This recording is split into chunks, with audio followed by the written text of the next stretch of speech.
we live? Life. Father Albert, how are you? I'm okay. I'm good. Yeah, happy Friday. Thank you. I every Friday I find it difficult to make it through my fasting exercise because, to honor Friday, I try to make it till noon without eating, but by that time I'm usually feeling a little woozy. Mhm. So, but here we are in the afternoon on a beautiful fall day. So it's really a pleasure to be with you. You and I have been trying to find a time to have this conversation for a little while now. I think many people are curious about vocations. I think many young people have questions about discernment, especially of a special vocation like priesthood or religious life. Could we start with your story of how you found your vocation? Yeah, I grew up in a Catholic family. Our church is just very near the church. Our house is just very near the church. And my grandfather was so active in the church. And as a young boy, my parents would always prepare us for Mass every Sunday. Hmm. And Imagine, you grew up one of 11? one of the 11th. One. I'm the seventh. Uh-huh. And every Sunday morning, my parents would dress us up. Imagine we were seated on a long bench, and one by one to take a bath and to put our clothes on and socks on. Then after that, when ready to go to church, we just walk going to the church, and that was always our practice. Uh, uh, that I remember when I was younger. And with my education, I studied from elementary, high school, and college in a Catholic school and university. Okay. Then, when I was in high school, I was asked by our pastor to be an altar server. So I became an altar server. Then, from that time on, the more I uh, loved the church and the priests I've been seeing. They became my inspiration. Okay. Then even before going to college, I asked my father if I could enter the seminary, but my father did not want me to become a priest, even my mother. And so, because my father wanted me to be a doctor, that Okay. is why I enrolled in a Pontifical University of the Philippines, that is the University of Santo Tomas, where I took In Rome? no, in the Philippines. Okay. Okay. But it is a pontifical university. Yes. That is the Catholic University of uh, of the Philippines, and under the Dominicans. And I took up a pre-med course, BS Biochemistry, in preparation for medicine. But when I was almost to graduate, I felt the call, which I could not explain. Then I Uh-huh. started to work on my application to the seminary, which I hid it from my parents because my parents would be very mad at me if he would know that I'm applying to enter the seminary. So I worked on the papers secretly. Then, after graduation in college, I asked permission that if I, I'm entering the seminary, and he was very mad. But he could not do anything anymore because my pastor then helped me enter the seminary, and he brought me to the seminary. My parents did not were not with me uh, in the seminary when they first brought me to the seminary. Oh, he So didn't bring you there. It was yeah, yeah. actually the parish priest who So I drove you. studied in the seminary under the Society of the Divine Word, the SVDs, and there I took up philosophy and theology till I finished the requirements, and I became priest in 1985.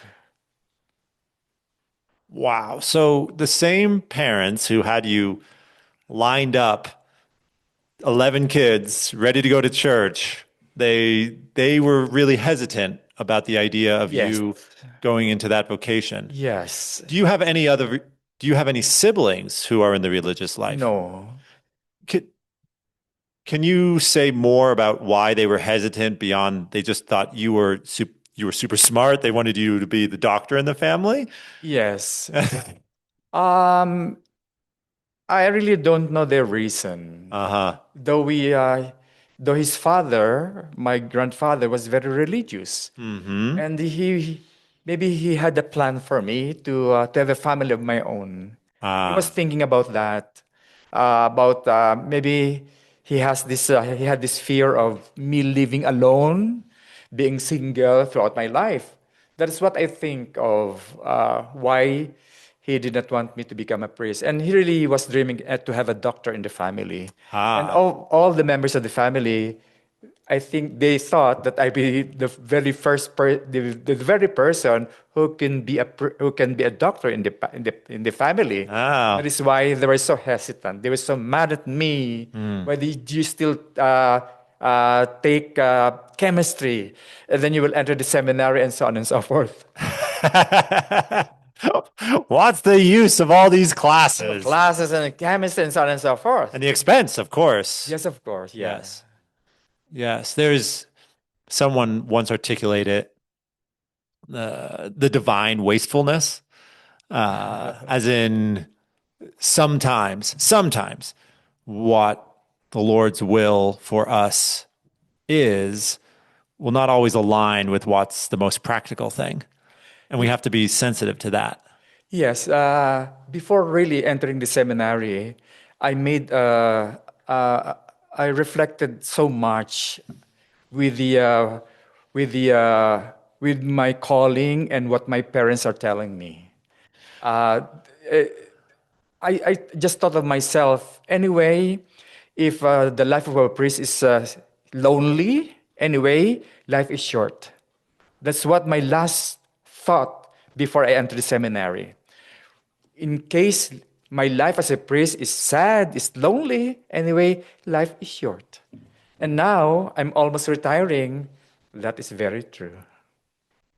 That you reminded again I'm that reminded, yeah, anyway, life life is is short. life is But I'm short. not sad. I'm Hmm. not lonely as a priest. I, I want to ask you more about that, but I also want to ask you a little bit more what happened in high school. Were you just how did that first iteration of the idea, maybe I should join the priesthood, how did that come to you? No, I had no inkling of entering the seminary when I was first year, second year, third year. I was still aiming to get a science course in preparation for medicine. Okay, and And it maybe a became, scholarship as well? yeah, and it became very intense only when I was to graduate in high school, going to college, but not so much. But it became very intense when I finished chemistry. I cannot explain that. It was the And chemistry that made you, it was at that time. that time before graduation. Uh, And I said we had practice outside the university practicum, mm-hmm. working in chemical factories and medical facilities. And I said, I won't be happy here. I told myself because I'm thinking of entering the seminary. Mm-hmm. It was not easy because the family is against that. Right, Yeah. right.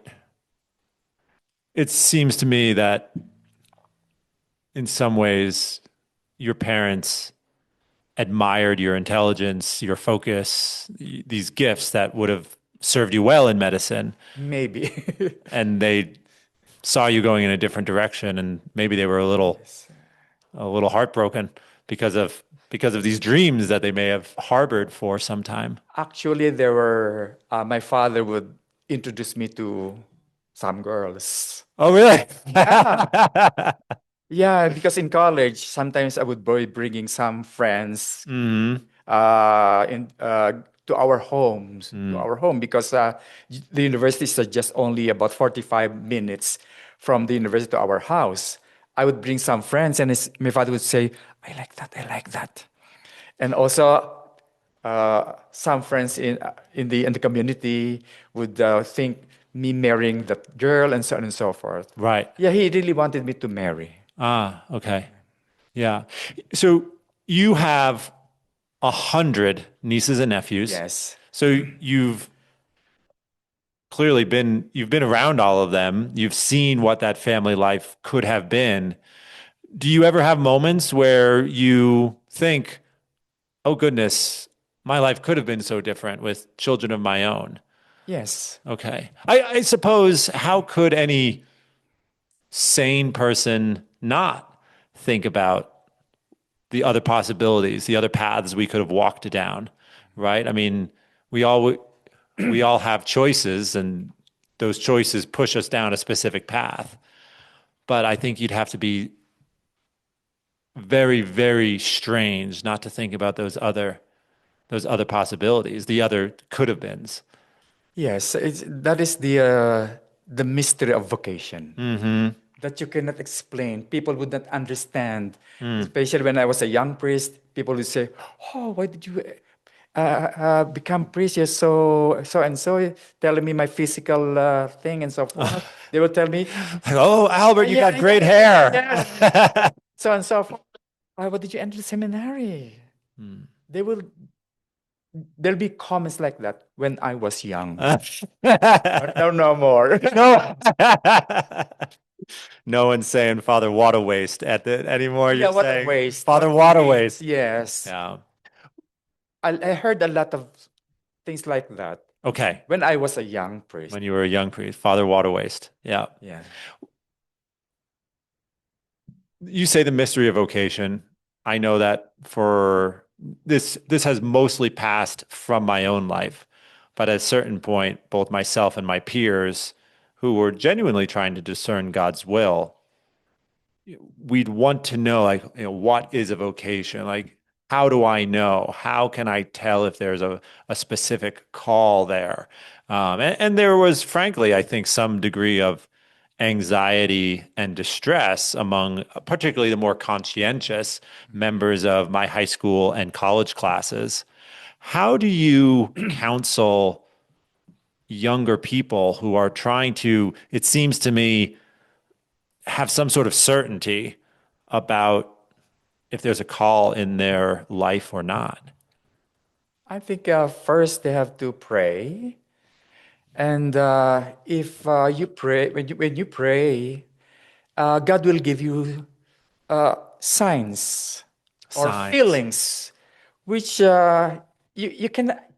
I said I could not explain that clearly about vocation. Mm-hmm. Uh, because when I was having my practicum outside the university, when I was about to graduate, so we had practical practices outside. I said, "This is not my life." Yeah, I told myself that this is not my life. I still want to enter the seminary. Uh-huh. Maybe that could be a sign that with the life that you are about to trod, maybe you will not be happy when you go there. So you have to follow your vocation. You have to follow your calling. And when I think of the calling, it made me happy.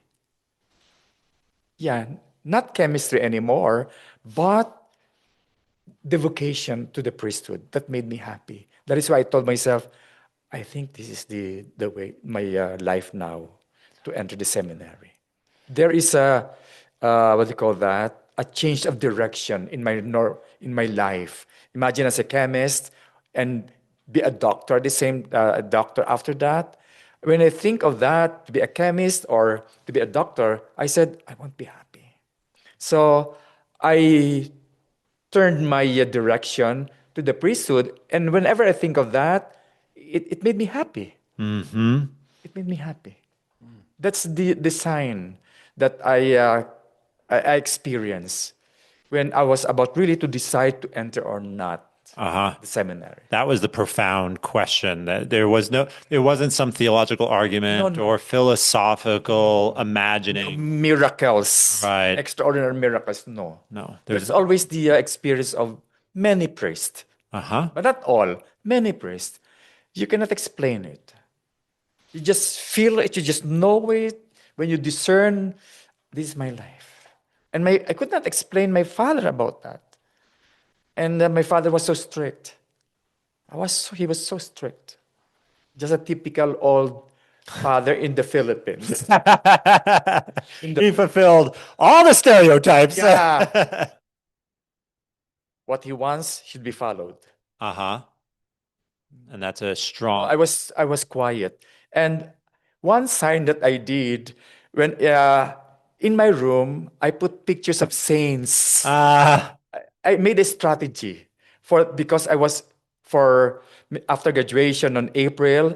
By May I'll be leaving to enter the seminary, and he does not know it yet.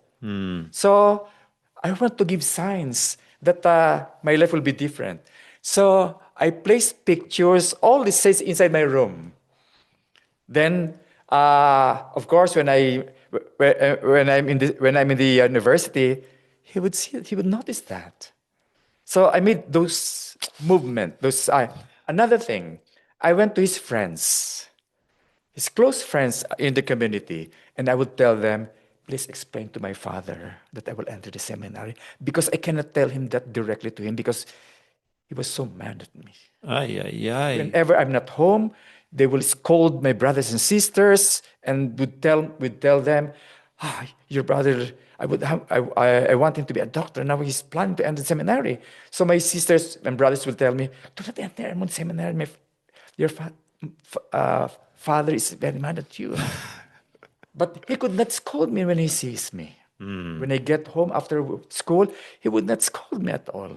Mm-hmm. I will just be hearing that from my brothers and sisters. Oh, I did those pictures and telling his friends I right. entered the seminary To sort because of prepare the ground. preparing the grounds. That's correct. So when I was about to leave, I was crying because my pastor picked me up already to be brought to the seminary. I was crying. And my father told me, his heart became very soft and told me, anyway, you're returning back. He changed his heart when Mm-hmm. I was leaving on that particular day, that May of 1980, I think. He, uh, he changed his heart, and I embraced him and I said, I'm leaving.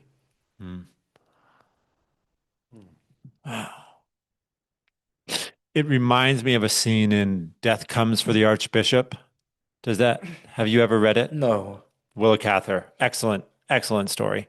But these two friends decide to pursue the priesthood and pursue, in the story, they're going to become Jesuits. And so that they know that they will eventually be sent somewhere as missionaries because the story is set in the 18, ooh, give me a second here.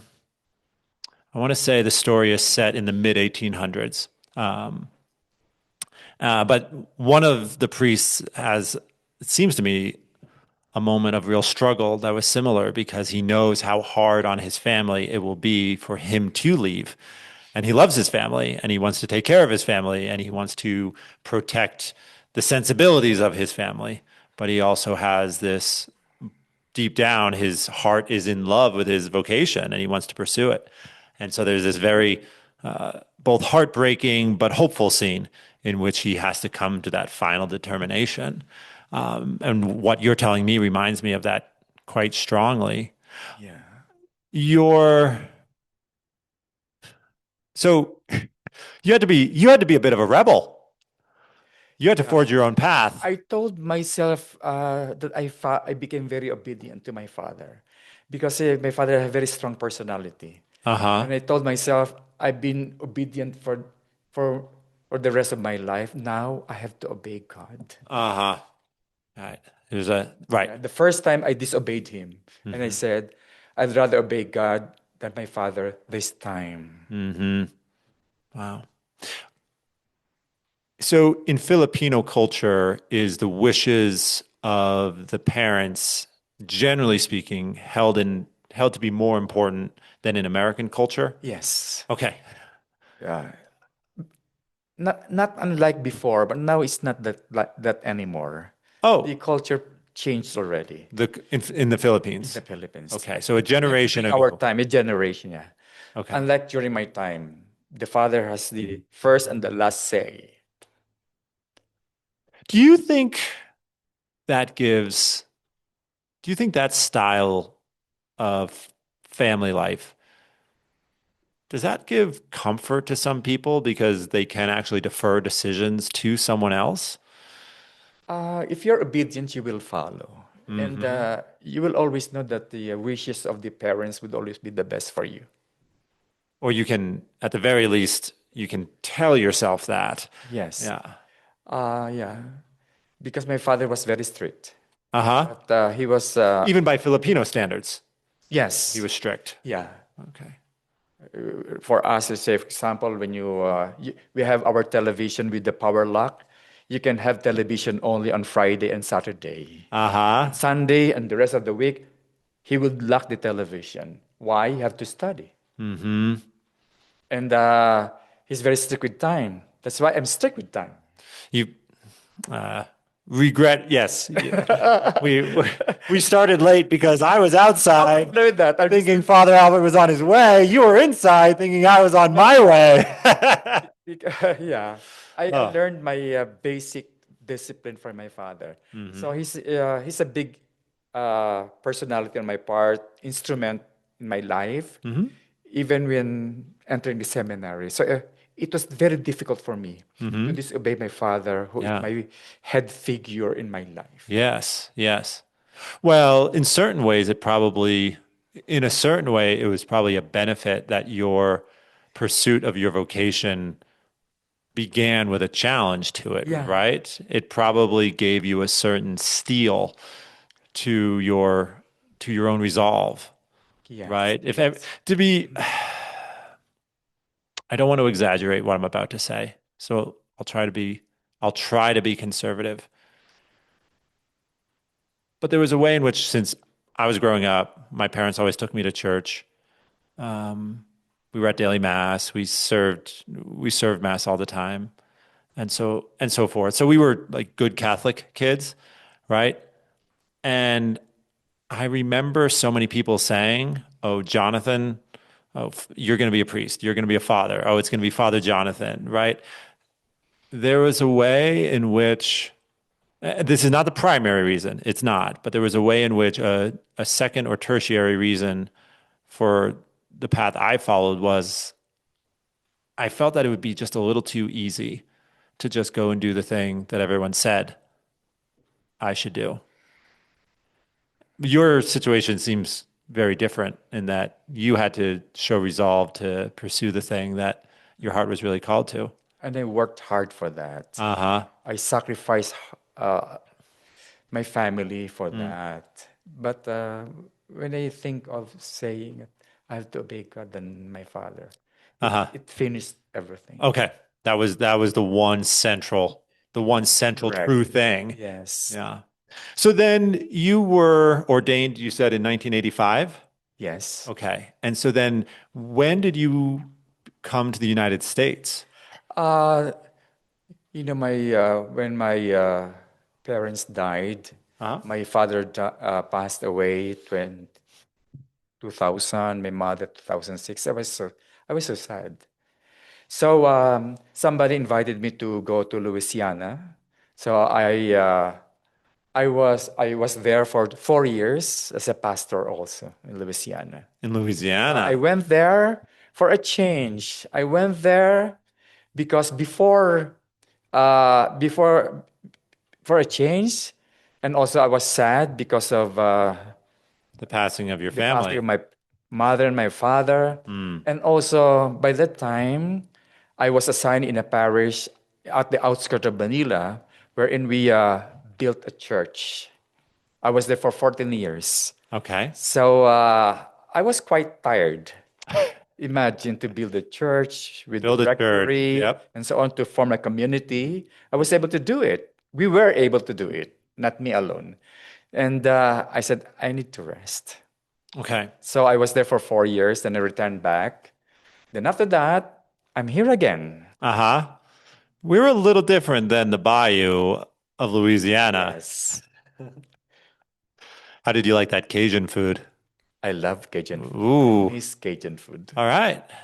Well, we've got a free weekend. We could be in Louisiana by this time Sunday. You probably have obligations Sunday, don't you? I'm Yeah. planning to visit them next week. Wonderful. And the What? next year. Ah, okay. What part of Louisiana? uh, in Homa Thibodeau Diocese. Okay. Although So, they call them parishes down there, don't they? yes, Yes. Okay. Homa Thibodeau. Homa Thibodou. Yes. Homa Thibodou. That Okay. is, yeah. Yeah. Much more French area. So, Yes, I was assigned in the place called hmm. La Rose Lander. The patron saint there is Holy Rosary also. Ah, okay. Yes. Yeah. I was surprised to be assigned here with the Holy Rosary as the patron saint of the parish. Yes. Yeah. I was surprised. Uh-huh. Well, it's your home away from home. Oh. All right, I have a question. I'm curious what the biggest challenge is as a foreign priest serving American Catholics are. Like, what do we do without even thinking about it that can make it tough as a priest coming from a different culture and a different country? Um, Maybe, yeah, the speech, the language barrier, Okay.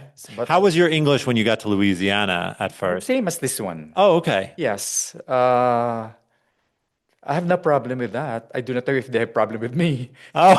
Yeah, but I don't think so because I try to adjust with my language, Uh-huh. with my yeah, the way I deliver my homilies and so on. Mm-hmm. Yeah, that's a big thing. Also, that's a big thing about language, and also, of course, culturally different.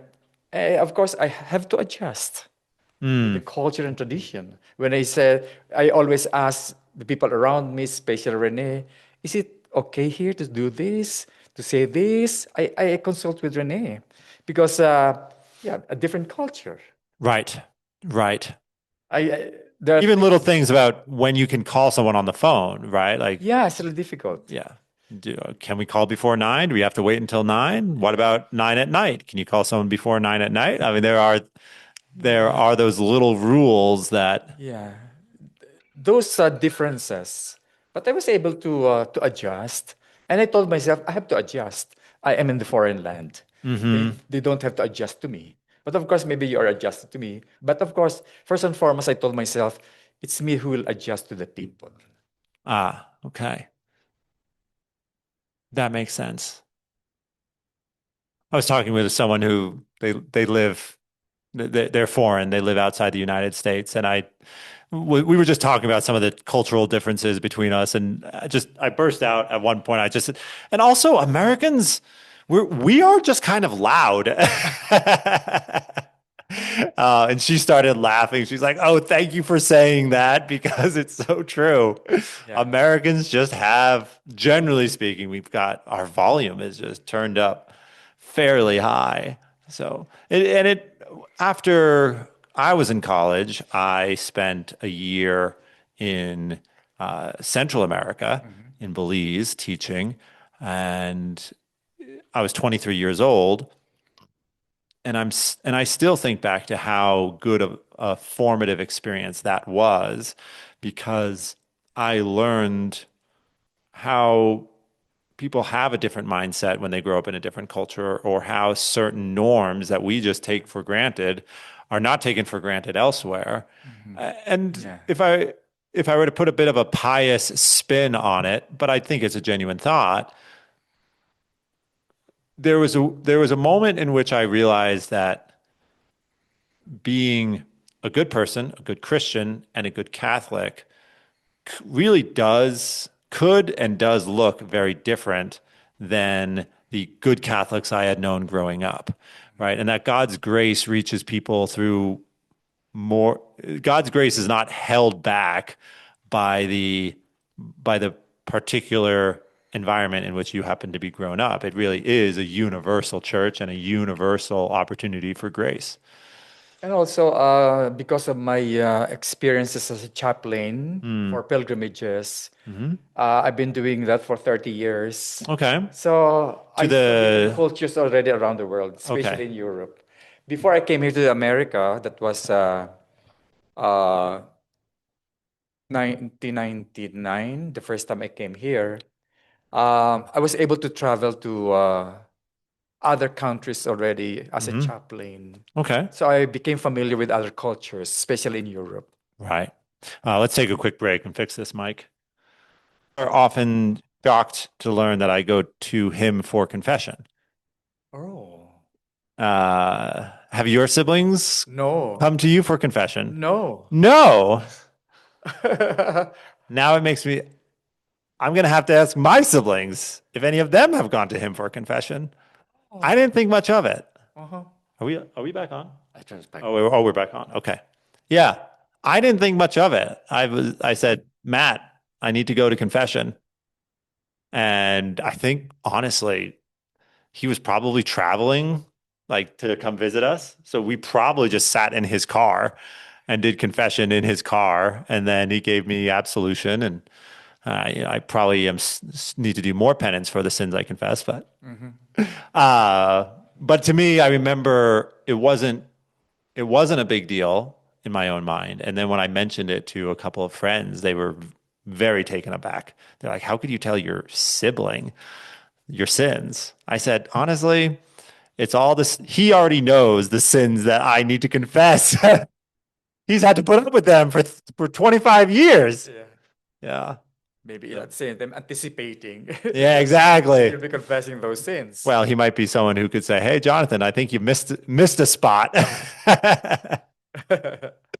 Oh, uh, I think one of the reasons that Holy Rosary has its masses are as full as they are is people are very eager to hear your preaching. I do. It's always good. I'm curious to learn more about how you prepare Mhm.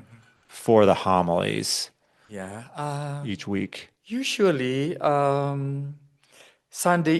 right after Mass, Sunday, the 10 a.m. Mass, the first thing I would do is to read the next Sunday's readings. Mm-hmm. Then uh, that will stick to my mind for the whole week, reflecting, praying of all those uh, readings. Then at about Wednesday, I would finalize it. Till Thursday, it should be final, not Friday, because I would be tense, or what do you call that? I would be Yeah, a little anxious or if I have not done finished my homily by Thursday. mm-hmm. So that's how I prepare it for a week, the the uh, the Sunday homily. Mm-hmm. But for the weekdays, I just prepare that the night before or 2 days before. Mm-hmm. But I really take time to prepare for the weekly homily. Okay. So you say mass Sunday morning, and then that afternoon you're already reading a Yeah, week ahead. yeah, And then Monday, Tuesday you let it yeah, percolate, and yeah, yes. and then Wednesday, Thursday you write it. Yeah, I write it. I research. I listen to commentaries. Mm-hmm. I even in the Philippines, the homilies in the Philippines, I listen to the homilies there. Aha. Yeah, I did a lot of listening, internalizing, not only for the one I'll be delivering, but also for my own spirituality. Ah. And when I prepare my homily, it is not for me to deliver it. It is for me, first and foremost, because I want to internalize the Word of God, to be able to do it, to be able to feel it before I deliver it to the people. It is not that preparing for the people to be reminded, to hear the homily. No, I have to internalize it first. Mm. You have to find the thing that you need to hear in a certain manner of speaking. You have to find the lesson that Yes. the readings or gospel hold for you. Yeah. Sometimes, yeah, there are many times now people do ask me to a copy of my homily. Uh-huh. Yeah, just like this morning, somebody, Rene would call me, Father, somebody asked your homily today, and so on and so forth. And I would send some my sources, but they would not see all of what they heard because there is some stuck knowledge that I share. I don't put it in the I don't put it there in my uh, tablet because of course when I see some points I have stuck knowledge to share also. Sure. Yeah. Sure. You have things that you're drawing on without having to get it from a commentary or a specific Yeah, source yeah, that yeah, week. yeah. Right. And I enjoy doing that. And I told, and it's my commitment to God. Mm-hmm. It's my commitment to God Mm. before commitment to the people. And I even much more in the Philippines, people would travel, would walk going to church because sometimes if the house is just near the church, they would just walk. They will be travel. Some others will be traveling by car. And I said, uh, when they go home, I want them to bring home something, Uh-huh. something spiritual, something that would give them hope, that would strengthen their faith. I do not want people to go home with nothing, Mm-hmm. with nothing. Nothing happened in the mass. I mean to say, they heard nothing. They have. Uh, they should be hopeful when they go back home. I want them to bring something home Mm-hmm. from God, not from me, Not from Albert, but not from from Albert. uh-huh. Yes, correct. That is why I really discern uh, uh, in preparing my homilies. Mm.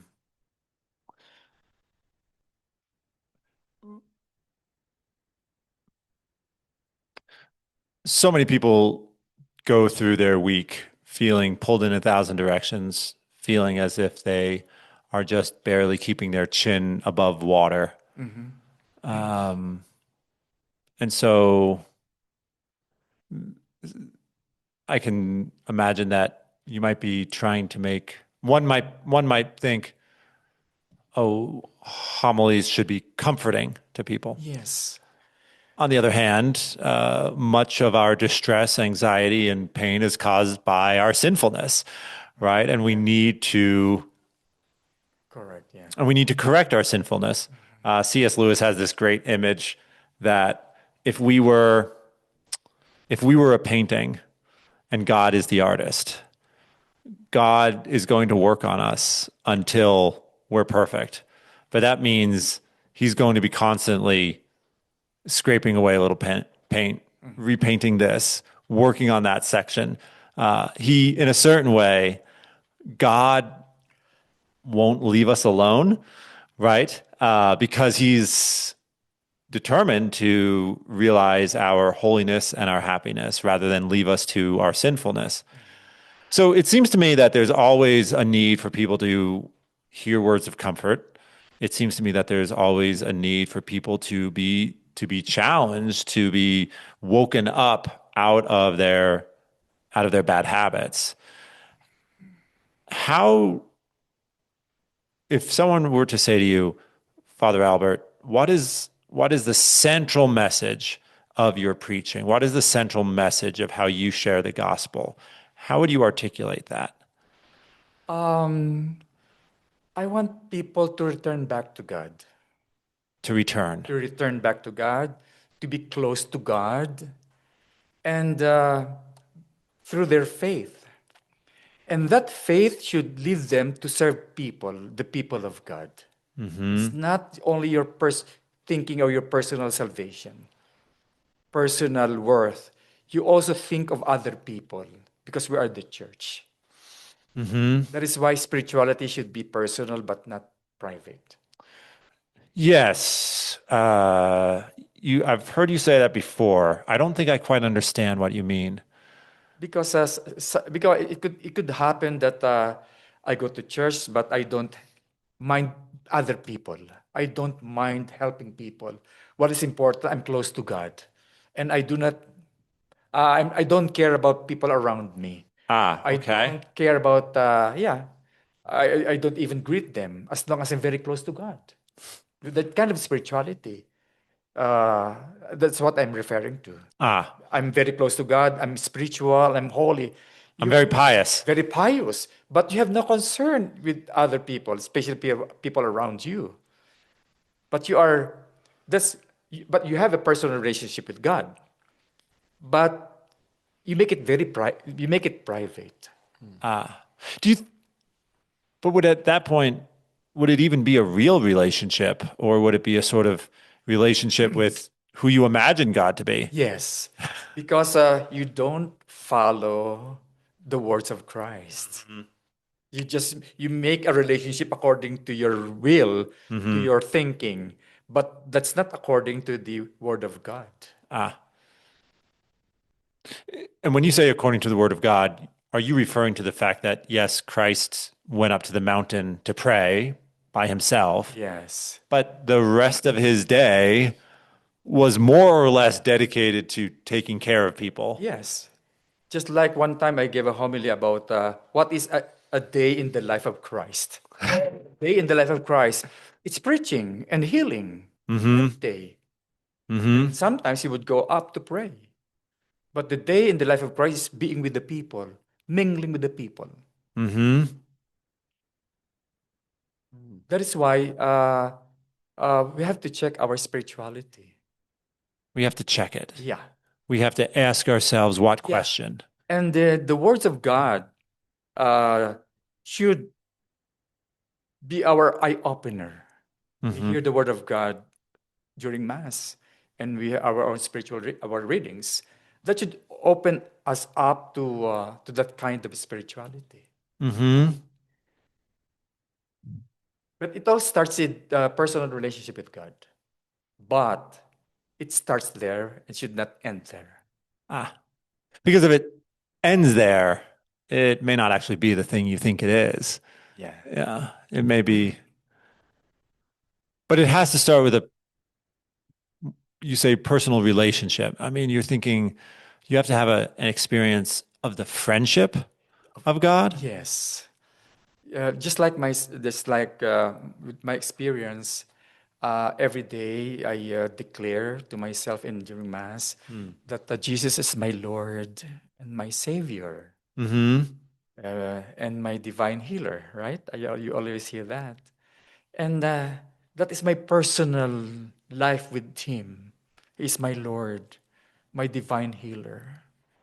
And, uh, and also uh, in, in the psalm it says, God alone is my happiness. My happiness lies in you alone. It's very strong in me about that passage in the psalm that you alone is my happiness. Mm. And also, in the last few weeks, from the scriptures, according to St. Paul, I was crucified with Christ. I no longer live, but Christ lives in me. That kind of spirituality helped me a lot.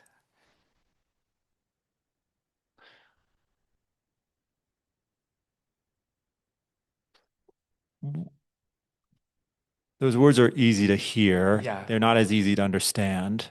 What does, uh, what does what does Christ lives in me? What does that I want to say feel like, but what is the experience of that for a person? Selflessness. Selflessness. I do not think of myself. I Mm. want this, I want that, I want this, I want this, I want this. No.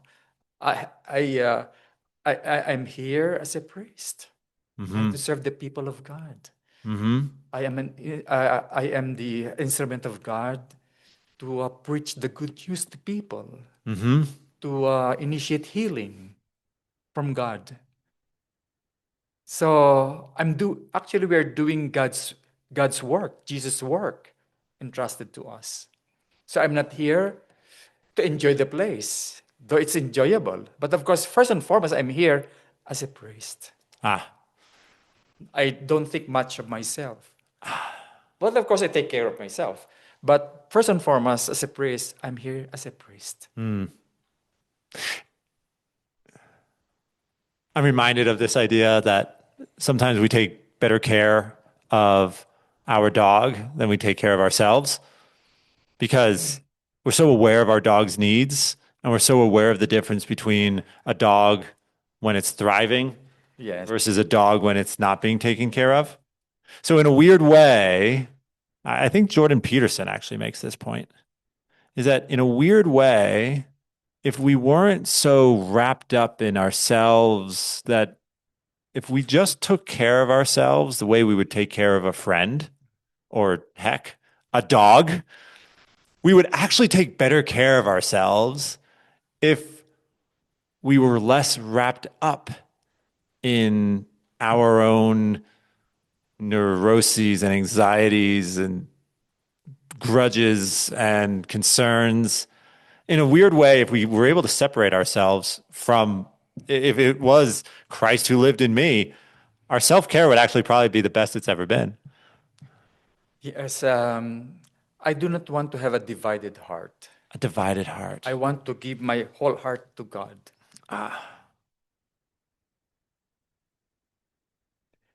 A divided heart is exhausting. Yes, because you will do a lot of things. You'll be thinking of a lot of things. Yeah. Sometimes would distract you with your main role. Right. Like me as a priest, I do not want distractions from my ministry because I want to fully focus on my ministry. Uh huh. Right. So there sometimes distractions come. Mm-hmm. The devil is tempting me. I said, "Oh, the devil is tempting me." So I would brush it off. Mm-hmm. Distractions do, I mean, they might even be good. The distractions might not be bad things, Yeah, right? it might be good. Mm-hmm. But you have to have a guiding light about what it is you're here on earth to do. Yeah, with my prayers, God always helped me to focus, to give me a focus. That's why I always the prayer to the Holy Spirit. Mm-hmm. It says, "Come, Holy Spirit, fill my heart, enlighten, guide, and strengthen me. Help me to discern God's will and obey it." I pray that several times a day. Several times a day. I want Okay. guidance.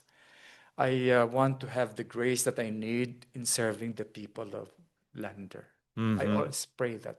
I always pray for your prayers as well, every day. My first prayer is for the people of Lander. Ah, My first prayer. okay. Before other prayers, my first prayer. When I wake up in the morning, Mm. I pray for the people of Lander. Because that's to whom you've been sent. Yes. Ah, wow. Before it was Louisiana. Right. Now I'm here. Yeah. Yeah. It's always Lander is always in my heart Yep. as being sent here, as sent here by God. I'm reminded of what someone once said about Saint Joseph is that the thing that Saint Joseph did so well is he listened.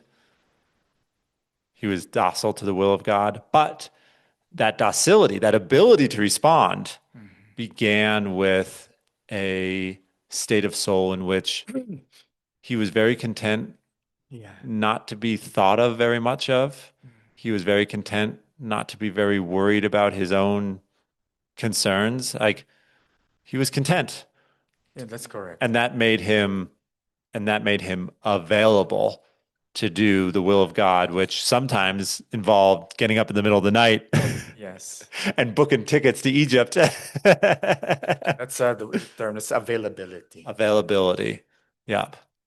Yeah. That is one of the surest tests of love is availability. Oh, When you're available. say more about that. One of the surest tests of love is availability. Because when you love someone, you should be available to that person or to God. Mm.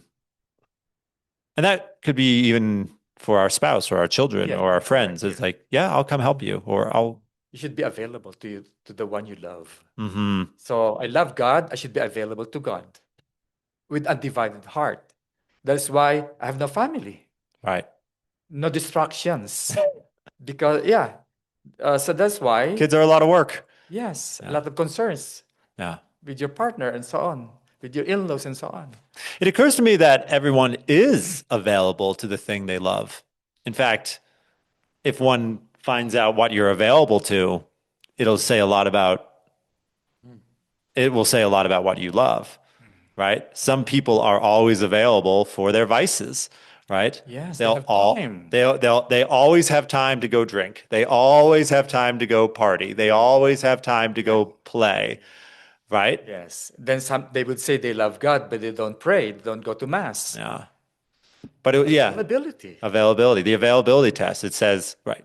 That's It's probably a the test great of question. love. Yeah. It's probably a great question to ask younger people. Yeah. Well, maybe all people. What are you available for? Mhm. Because that'll tell you a lot about where your heart is. Yeah. Hmm. Okay. We're going to put that the availability test, Yeah. the wisdom of Father Albert. Oh, How are we doing on time? I know we can't. Oh my goodness, it's already 4:20. Should we? Yeah, I mean we promised Father Albert we'd be done before 4:30. So okay, so I guess we have to start wrapping up already. Um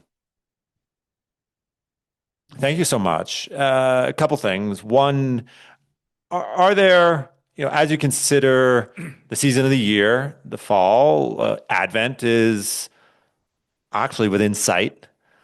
We're coming to the end of the liturgical year. mhm. Are there things particularly on your mind that you want the people of Lander, but people everywhere to be thinking about as we actually start to approach the end of the liturgical year?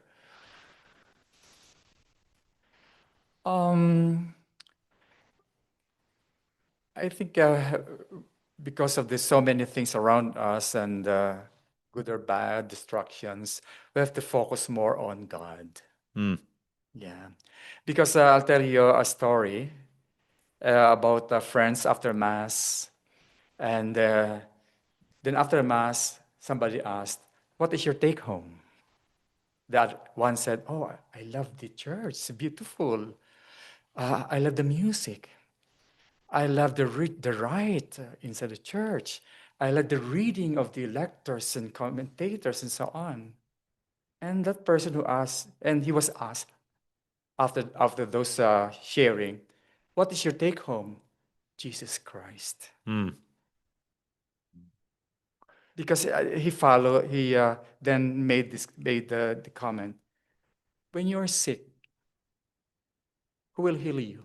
The music, the building, the rite? Jesus Christ will heal you. So what is your take home? And also, with the homily I delivered this morning, when you are devastated by the devil, who will help you? The music, the beautiful flowers, the building? No, Jesus Christ. Right. Those other things might be sacramental in the sense that Yeah. they help, People but they say don't that do. the take home, oh, I love the music. I Mhm. love the ride. I love so and so. The best take home is Jesus Christ Mm. because he will accompany you, will save you, will heal you, will protect you. Mm. Our, Father Albert, Yeah. thank you much. This was great. our take home is Jesus Christ. Can't say more than that. Oh, Yes. yeah, yeah. Oh, well, thank you so much for joining us for the time. Yeah, for the time that we had, and we Yes. can only say we hope we can do this again. Yes, sure. You're welcome. Okay.